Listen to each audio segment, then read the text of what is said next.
காலையில எழுந்ததும் வெறும் வயிற்றுல டீ காஃபி தான் இன்னும் குடிச்சிட்டு இருக்கிறீங்க அப்படின்னா உங்க உடம்புக்கு கெடுதல் பண்ணக்கூடிய விஷயத்தோட தான் ஒவ்வொரு நாளையும் நீங்க ஆரம்பிக்கிறீங்க அப்படின்னு அர்த்தம். வெறும் வயிற்றுல எடுக்கக்கூடிய உணவுகள் எப்படி இருக்கணும் அப்படின்னா அது நம்ம மெட்டபாலிசத்தை அதிகப்படுத்துறதா இருக்கணும். அடுத்தது நமக்கு நல்ல எனர்ஜி கொடுக்கணும், அதே நேரம் கெடுதலும் தரக்கூடாது.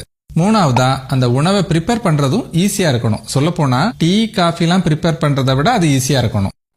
மற்ற விஷயங்களை மாதிரி வெறும் வயிற்றுல முதல்ல எடுக்கக்கூடிய உணவு விஷயத்துல கவனம் இல்லாம இருக்கக்கூடாது. ஏன்னா சாப்பிட்ட உணவுகள் எல்லாத்தையும் செரிமானம் செய்து இரவு முழுவதும் வயிறு காலியா இருக்கும். சோ காலையில எடுத்துக்கிற உணவுல இருக்கிற சத்துக்களை அப்படியே நம்ம உடம்பு உறிஞ்சிக்கும். அதனாலதான் இதுக்கு ரொம்ப முக்கியத்துவம் கொடுக்கணும்.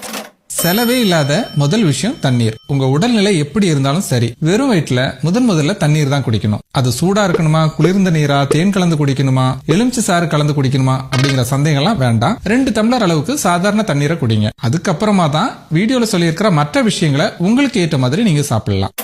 முந்தின நாள் இரவே 4 வால்நட்ஸ், 4 பாதாம், 1 ஸ்பூன் சியா சீட்ஸ், 5 உலர் திராட்சை இது எல்லாத்தையும் தண்ணீர்ல நல்லா ஊற விட்டுருங்க. காலையில வெறும் வயிற்றுல இதை சாப்பிடலாம். இதே போல வெந்தயத்தையும் ஊற வச்சு நீங்க சாப்பிடலாம். வெந்தயம் குளிர்ச்சி தன்மை கொண்டது, ரத்தத்துல சர்க்கரை அளவை கட்டுக்குள்ள வைக்கிறதுக்கும் ஓரளவு உதவக்கூடியது.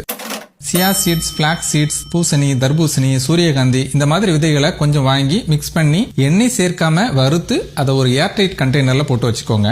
டெய்லி காலையில இதுல இருந்து 1 ஸ்பூன் அளவுக்கு எடுத்து சாப்பிடுங்க. இது தெரிஞ்சுதான் இது எல்லாத்தையும் வறுத்து பேக் பண்ணி இப்போ அமேசான் மாதிரியான வெப்சைட்ஸ்ல கூட விற்க ஆரம்பிச்சிட்டாங்க.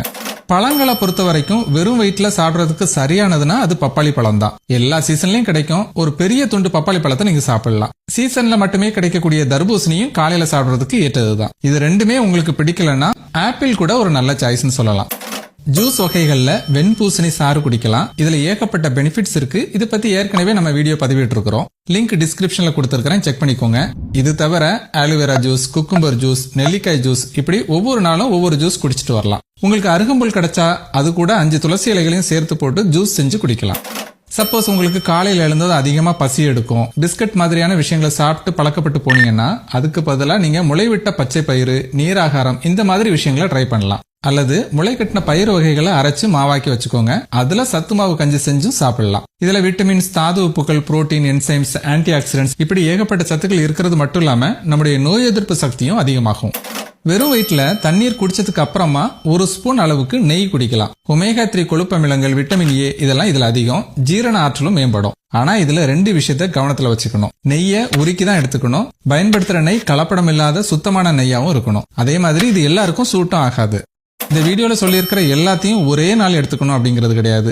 அதே மாதிரி ஒவ்வொருத்தர் உடம்புக்கும் ஒவ்வொன்றும் சூட் ஆகும். உங்களுக்கு எது சரியானது, எது உங்களுக்கு பிடிச்சிருக்குன்னு பார்த்து எடுத்துக்கோங்க. இதெல்லாம் எடுத்துக்கிறதுல எந்த பிரச்சனைகளும் இல்ல அப்படிங்கிற பட்சத்துல ஒவ்வொரு நாளும் ஒவ்வொன்னு மாத்தி கூட ட்ரை பண்ணலாம். சோ சலிப்பாகவும் இருக்காது. இந்த வீடியோ நிச்சயமா உங்களுக்கு யூஸ்ஃபுல்லா இருந்திருக்கும்னு நினைக்கிறேன். மற்றவங்களுக்கும் ஷேர் பண்ணுங்க.